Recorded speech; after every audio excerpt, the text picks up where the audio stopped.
D, wait for it, delightful. Check out the name tag. You're in my world now, Grandma. What's up, nerds? So, on this episode, I'm going to review the book NOS4A2. Now, it's spelled NOS4A2, but it's pronounced NOS4A2, like the vampire. Now, I have to say, this book is written by Joe Hill, who I think is a fantastic writer. He wrote the book Horns. I didn't read his second book. I don't remember what that was called off the top of my head. But I do think that he's a great writer, and I did enjoy this book. Let me just start off by saying that, and I will get into why I enjoyed it. So I enjoyed it because I really think that Joe Hill's writing is really fantastic. I think that he writes characters that are not only believable, within reason, but they're also very human in the facts of, like, their just emotions, their wants, and their needs. And I think that this book especially really captures that in its characters.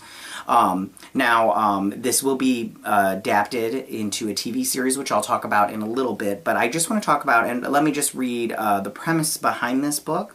So it follows Vic McQueen, a young working-class artist who discovers that she has a supernatural ability to track the seemingly immortal Charlie Minx.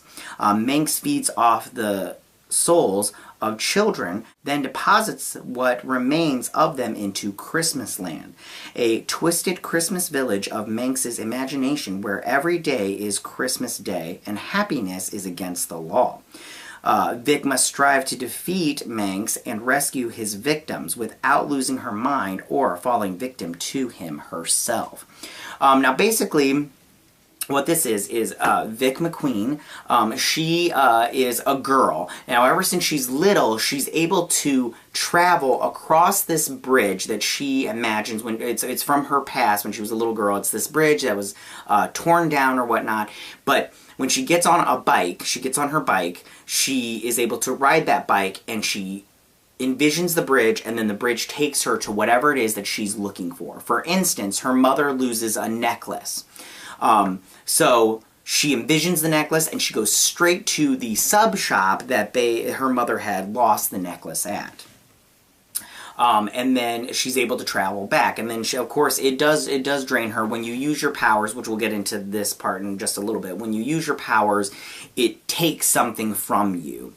For Vic, she gets really bad headaches and nosebleeds, and depending on how far she goes and how long she stays at where she's at and using her powers, she passes out and needs a couple of days or hours to regenerate or to recover. Excuse me. So, then we have Charlie Minx. Now, he is the villain of this story, and I won't go too much into the plot on this, but he's like Vic, and he can travel through this alternate dimension or whatever, and he travels on a highway to a land that he has created, like I just read before, called Christmas Land. And basically what he does is he kidnaps children, and he puts them into his car. And it's an old-fashioned, kind of limousine thing. I can't remember what it's called. But he puts them in it, and they slowly start to turn into these, crazy-looking creatures with sharp teeth, and they've got, pale white skin or whatnot that's cold to the touch.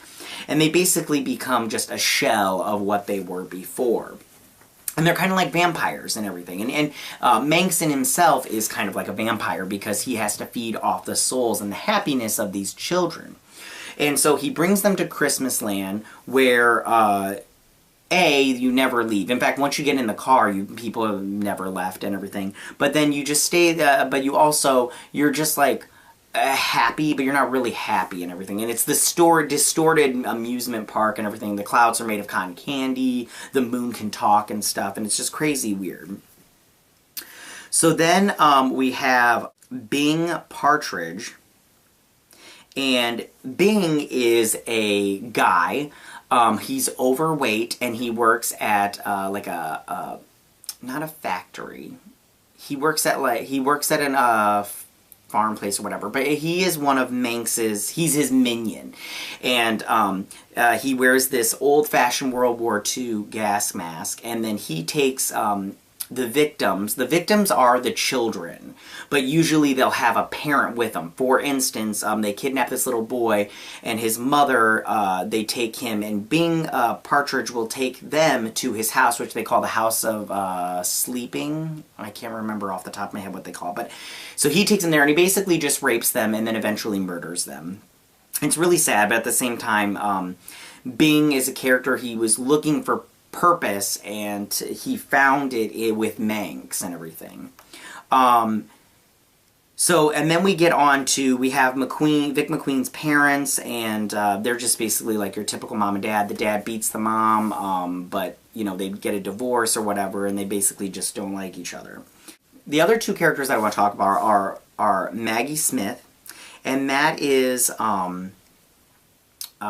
like another person that has this gift, and her gift is not where she travels from these other dimensions. What her gift is, she takes Scrabble pieces and she has a bag and she pulls them out and she throws them out, and she's able to make words with them, like a Scrabble board or whatever, but she's able to basically like tell the future or whatever, / tell where people are, yada yada yada.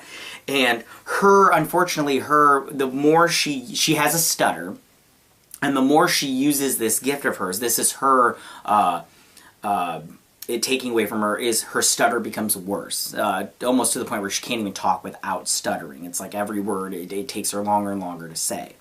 So, but she helps Vic hunt down Minx and try to stop him. Because there's one in particular victim that he takes, and Vic, it's her son, and Vic is like desperate to get him back. Now, you throw in some FBI agents, you throw in some crazy magic, weird supernatural stuff, and you have a great book. This book is so fantastic, you guys. I can't recommend it enough. If you get, I should have brought it. I didn't even bring it up here with me to do this review. Bad planning. But I would suggest going and picking it up. Order it off Amazon or anything like that. I think that you guys, I promise you, you will not be disappointed. Now, as I was saying before, it is being turned into a TV series on AMC. It will be starring Zachary Quinto as the antagonist, Minx. And they did have a trailer pop up and everything, and it looks fantastic, you guys. I think that I will be watching this show. So, tell me, have you guys read Joe Hill's NOS4A2? What did you guys think about it? If you like it, go ahead and leave your comments down in the section down below, or if you didn't like it and everything. If you like this video, go ahead and hit that like button. If you didn't like this video, I get it, whatever. But if you are new to my channel, if you could please hit that subscribe button, I would greatly appreciate it. And I will check you guys later. Bye! Hey nerds, if you like this video, go ahead and click that keep what icon and subscribe. And if you like this video, join me every Thursday where you can check out ranks and reviews, videos just like this.